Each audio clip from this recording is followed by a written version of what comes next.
بہت شکریہ ڈاکٹر صاحب. نیکی کے حوالے سے بات ہو رہی تھی پچھلی نشست میں، تو اسی بات کو ہم آگے بڑھاتے ہوئے میں یہ پوچھنا چاہ رہا تھا کہ کیا بہت بڑا کام جو ہے وہی نیکی ہوتی ہے، یا کچھ چھوٹے سے کام کو بھی ہم کہہ سکتے ہیں کہ یہ نیکی ہے؟ کیونکہ جیسے مسکرانے کے حوالے سے بات ہوئی تھی، تو کیا میں بہت کچھ چھوٹا سا اگر کوئی کام ہے تو وہ کیا نیکی میں شمار ہوگا، یا ہمیں اس کے لیے کوئی بہت اعلیٰ کام کرنا پڑتا ہے؟ اگر آپ کے سوال کو میں تبدیل کر دوں ایک لائف سچویشن میں، اور سوال اس طرح سے آپ کریں کہ رمضان کی 27ویں شب ہے، ٹھیک، اور آپ نے اپنے پاس ایک کاغذ رکھا ہوا ہے، قلم رکھا ہوا ہے، اور گن گن کے آپ رکعتیں پڑھ رہے ہیں، لکھتے جا رہے ہیں، اور فجر کے وقت آپ نے دیکھا ٹوٹل 100 رکعتوں کا، ٹھیک، پوری رات گزار دیا آپ نے نماز کے اندر. جب 28ویں شب آئی تو آپ آرام فرما رہے ہیں، خراٹے لے رہے ہیں، 2 رکعت بھی نہیں پڑھی. تو ایک طرف تو یہ 100 رکعتیں ہیں، ایک طرف آپ کا یہ سونا ہے، اس میں سے کیا چیز زیادہ نیکی کا باعث ہوگی؟ سیدہ عائشہ سے روایت ہے، وہ یہ بات فرماتی ہیں کہ اللہ تعالیٰ کو یہ کام زیادہ پسند ہے کہ ایک چھوٹی چیز کی جائے اور متواتر کی جائے، اس کے مقابلے میں کہ ایک بڑا کام کیا جائے. اس کا یہ مطلب نہیں بڑا کام نہ کیا جائے، ٹھیک، اس کا مطلب یہ ہے کہ بڑا کام لازماً کیا جائے، لیکن ایک چھوٹے کام کو بھی آپ کمتر نہ سمجھیں.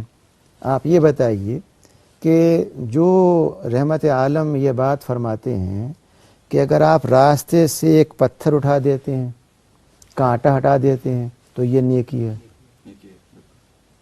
یعنی اس سے معلوم ہوتا ہے کہ اللہ تعالیٰ بھی، خاتم النبی صلی اللہ علیہ وسلم بھی، دونوں اس بات کے لیے ایگر ہیں، انتھوزیاسٹک ہیں کہ کوئی نہ کوئی کام کوئی ایسا کر دے آدمی کہ اس کے حساب میں ایک نیکی لکھ دی جائے. سبحان اللہ. اور ہم یہ کام بھی نہ کریں. کیا اس میں آپ نے کچھ خرچ کیا؟ کیا اس کے US ریٹ چاہیے آپ کو؟ نہیں چاہیے نا. آپ اگر راستے سے ہٹاتے ہیں تکلیف کسی کے لیے تو یہ ایک نیکی کا کام ہے. گویا نیکی جو ہے وہ محض یہ نہیں ہے کوانٹیٹیو ہو، بلکہ وہ کوالٹیٹیو ہے. اور اسی حوالے سے ہم نے بات کی تھی پہلے بھی کہ مسکرانا خود ایک صدقہ ہے، ایک نیکی ہے. تو میں سمجھتا ہوں کہ ایک چھوٹا سا کام بھی اگر ہم کرتے ہیں باقاعدگی سے تو انشاءاللہ اس کا اجر بہت زیادہ ہے. سر میرا ایک سوال یہ ہے کہ اگر کوئی شخص نیکی کی نیت سے گھر سے نکلتا ہے، جیسے حج یا عمرہ کرنے جاتا ہے، لیکن اس کا انتقال ہو جاتا ہے، تو کیا اس کی وہ نیکی کاؤنٹ ہوگی کہ نہیں؟ دیکھیے ایسا ہے کہ قرآن و حدیث دونوں اس حوالے سے بڑی واضح رہنمائی فراہم کرتے ہیں، اور وہ یہ ہے کہ ایک شخص اگر نکلتا ہے عمرے کی نیت سے یا کسی اور کام کی نیت سے، اور وہ نیکی کا کام، بھلائی کا کام ہے، تو اللہ تعالیٰ اس کے مرنے کے باوجود اسے اس کا اجر دیتے ہیں.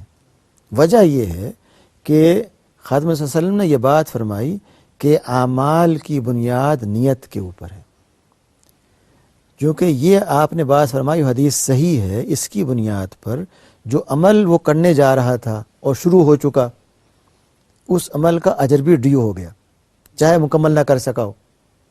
اللہ تعالیٰ یہ دیکھتے ہیں کہ آپ کا دل کس چیز کو خلوص سے کرنا چاہ رہا ہے، اور اس بنا پر وہ اس کو قبول فرما لیتے ہیں.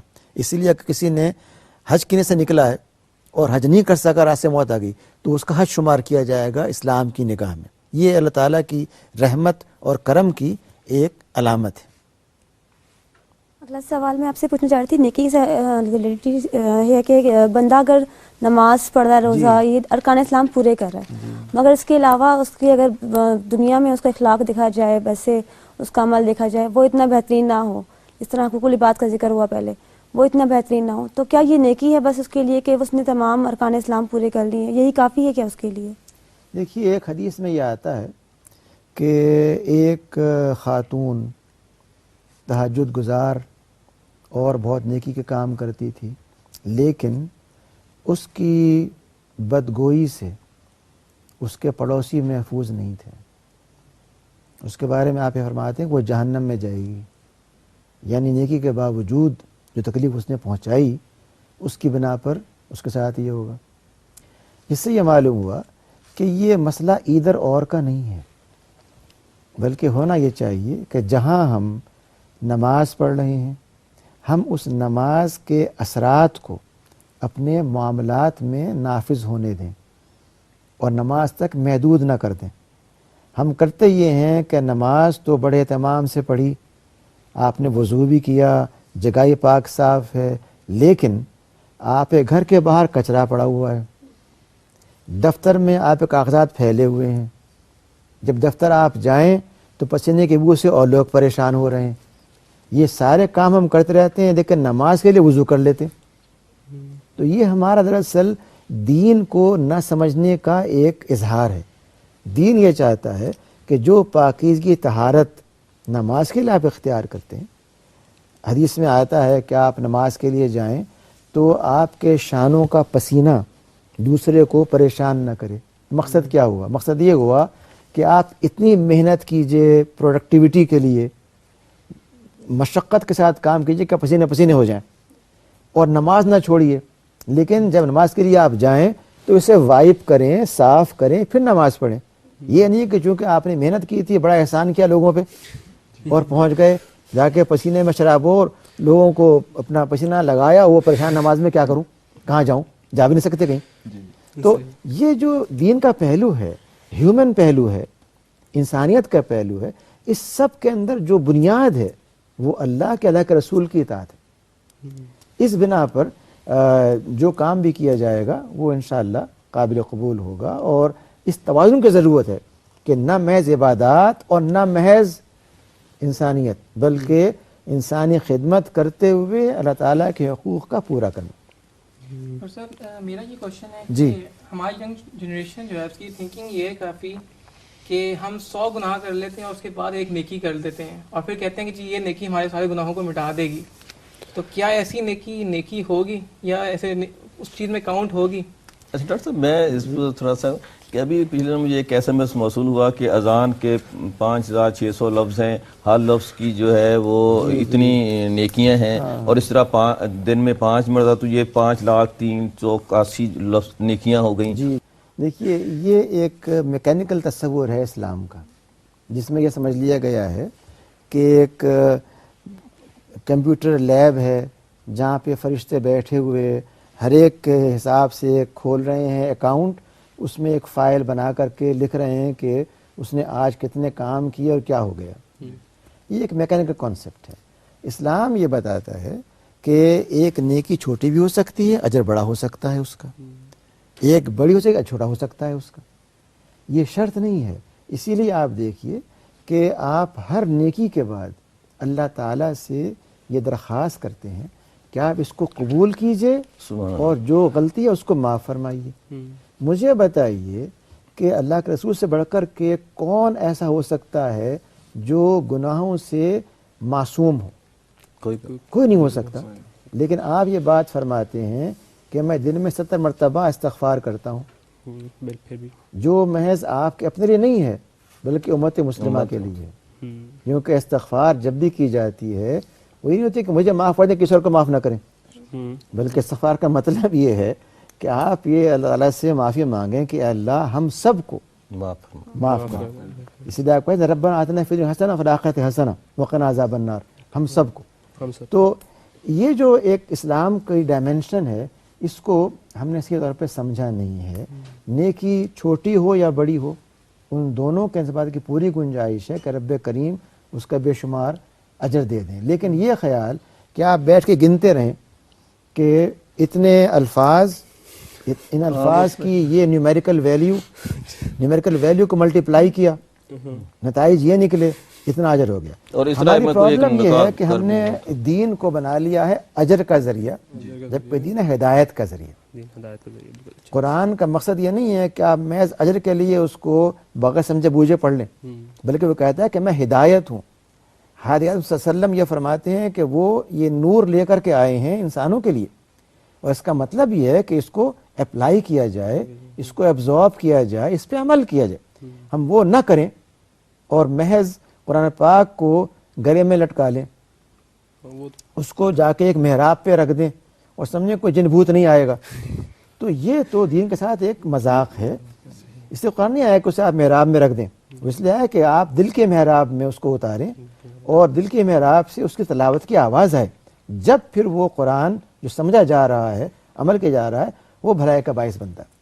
اچھا ایک یہ ہے کہ ہمارے ہاں دو طرح کے ایجوکیشنل سسٹمز ہیں. جی ایک ہے دینی مدرسے وغیرہ اور ایک ہم جو دنیاوی علم جو ہے. جی جی تو ان میں سے کون سا زیادہ نیکی کا حامل ہے؟ حالانکہ اپنی جگہ دونوں امپورٹنس اپنی رکھتے ہیں, تو ہمارے کون سا زیادہ نیکی کا حامل ہے ان میں سے؟ کیا میں نے پہلے بھی یہ بات آپ نوجوانوں سے کہی تھی کہ لوگ اپنے آپ کو سیکولر کہتے ہوں یا دیندار کہتے ہوں, ان دونوں الفاظ کے اندر یہ چیز چھپی ہوئی ہے کہ سیکولر کے لیے کوئی چیز سیکولر ہے اور کوئی چیز نان سیکولر ہے. صحیح. دیندار کے لیے کوئی دینداری کی ہے, کوئی دینداری کی نہیں ہے. جبکہ دین یہ کہتا ہے کہ یہ ایک عمل ہونا چاہیے پورا کا پورا, زندگی پوری کی پوری جو آپ کی ہے اللہ کی بندگی میں ہو, کیونکہ پوری کائنات اللہ کی بندگی میں ہے. صحیح. قرآن پاک کے بعد فرماتا ہے کہ بخوشی یا با اکراہ اس پوری کائنات نے اپنے آپ کو اللہ کی بندگی میں دے دیا ہے, ایسے ہی تم بھی اپنے آپ کو اللہ کی بندگی میں دے دو. گویا سیکریڈنس, سیکولیرٹی, مذہبیت اور لامذہبیت ان کا وجود اسلام میں نہیں ہے, بلکہ اسلام ہی چاہتا ہے کہ بجائے مذہب کے آپ دین کے دائرے میں اپنی اس تعلیم کو جسے آپ کہتے ہیں engineering, computing, pharmacy, medical, nuclear engineering, ان سب کو آپ اس لیے اختیار کریں کہ ان کے ذریعے آپ کو اللہ تعالیٰ کی بندگی کرنی ہے, اللہ کے بندوں کو اچھا مسلمان بنانا ہے, ان کے لیے تحفظ فراہم کرنا ہے. جب آپ یہ کام کرتے ہیں تو یہ سارے کام نیکی کے کام بن جاتے ہیں. آپ یہ بتائیے کہ جو غزوات ہوئے انہیں آپ کیا کہتے ہیں؟ وار کہتے ہیں نا, بیٹل کہتے ہیں نا, لیکن کیا وہ اس معنی میں وار یا بیٹل ہیں کہ محض تلوار کا مظاہرہ کیا جا رہا ہے, یا وہ اس لیے ہیں کہ اللہ کا دین نیکی اور بھلائی اور عدل و انصاف نافذ ہو, ظلم, جہالت, استحصال ختم ہو؟ اگر اس کا نام ہے وار اور بیٹل تو یہ تلوار کا مقابلہ تو نہیں ہے نا. اسی طرح سے یہ تقسیم ہے, یہ تقسیم خود ہمارے ذہنی طور پہ دین کو نہ سمجھنے کی علامت ہے. ہم یہ سمجھتے ہیں کہ محض قرآنی علوم دینی علوم ہے, جبکہ قرآن کریم یہ کہتا ہے کہ تم آسمانوں کو اور سمندروں کو اپنی تحقیق کا موضوع بناؤ اور اللہ کی آیات کو تلاش کرو. جب قرآن یہ کہہ رہا ہے تو میرا اللہ کی آیات کو آسمان میں, زمین میں, سمندر کی گہرائیوں میں تلاش کرنا کیا ہے؟ کس کی اطاعت بندگی ہے؟ اگر میں یہ کر رہا ہوں تو علم الافلاق ہو, علم الابحار ہو, علم الطبیعات ہو, یہ سب کے سب جب اس نقطۂ نگاہ سے, اس زاویے سے اختیار کیے جائیں گے تو یہ نیکی میں شمار کیے جائیں گے. سر آج کل کی جنریشن جب ہم دین کو سمجھنے کی کوشش کرتی ہے تو اکثر یہ سوال ذہن میں ابھرتا ہے کہ کیا ہمارا اس دنیا میں آنے کا مقصد یہی تھا کہ ہم پیدا ہوں, بڑے ہوں, نیکی کر کے اجر کمائیں اور پھر مرنے کے بعد جنت میں چلے جائیں, یا اس دنیا میں آنے کا مقصد کوئی اور بھی تھا, یہ زندگی کسی اور کام کے لیے بھی؟ دیکھیے قرآن پاک نے جو بات محض ایک آیت میں بیان کر دی ہے اس پر بہت تفصیل سے گفتگو ہو سکتی ہے, لیکن وہ آیت جو ہے, میں نے پہلے بھی اس کا اشارہ کیا تھا, وہ یہ ہے کہ آپ دنیا میں حسنات کو غالب کریں. آپ کہتے ہیں ربنا آتنا فی دنیا حسنہ, یہ نہیں کہتے کہ محض آخرت میں حسنات, نو, دونوں میں کہتے ہیں, جس کا مطلب یہ ہے کہ آخرت کی حسنات یا بھلائیوں کے لیے, اچھے مقام کے لیے مجھے یہاں پر اچھائی کو غالب کرنا ہوگا. جب میں یہ کام کروں گا تو مجھے وہاں پہ حسنات ملیں گی. یہ ایک کنٹینویشن ہے آپ کی زندگی کا, صرف آپ کا جو اسٹیج بدل جاتا ہے, ایک اسٹیج دنیا کا ہے, ایک اسٹیج آخرت کا ہے, لیکن دونوں جگہ پر آپ کو بھلائی کو, نیکی کو, اچھے عمل کو اختیار کرنا ہے تاکہ وہاں پر آپ اس کا وہی ریوارڈ حاصل کر سکیں. اصل کام یہ نہیں ہے کہ آپ جا کے جنت میں بیٹھ جائیں, وہ اللہ تعالیٰ کر سکتے تھے. قرآن پاک یہ کہتا ہے کہ اگر ہم چاہتے تم سب کو ایک ہی دین پہ عامل کر دیتے, لیکن ہم نے تمہیں ہدایت دی اور دو راستے بتا دیے تاکہ تم طے کرو کس کو اختیار کرنا. یہی شکل جو آپ کا سوال ہے اس کی ہے کہ اس دنیا میں آنے کا مقصد یہ ہے کہ یہاں پہ حسنات کو, نیکیوں کو, بھلائیوں کو نافذ کیا جائے, اللہ کی خلافت قائم ہو, اس کی حاکمیت قائم ہو، اس کا قانون چلے، تاکہ اس کے نتیجے میں آپ آخرت میں اچھا مقام حاصل کر سکیں۔ بہت شکریہ ڈاکٹر صاحب، بہت اچھی گفتگو رہی نیکی کے حوالے سے، اور پتہ چلا کہ بہت چھوٹا سا کام بھی ایک بہت بڑا اجر جو ہے وہ باعث ہو سکتا ہے، اور کس طرح سے نیکی کرنی چاہیے اور ساتھ ساتھ گناہوں سے بھی بچنا چاہیے۔ صحیح بات۔ جزاک اللہ، بہت شکریہ۔ بہت شکریہ۔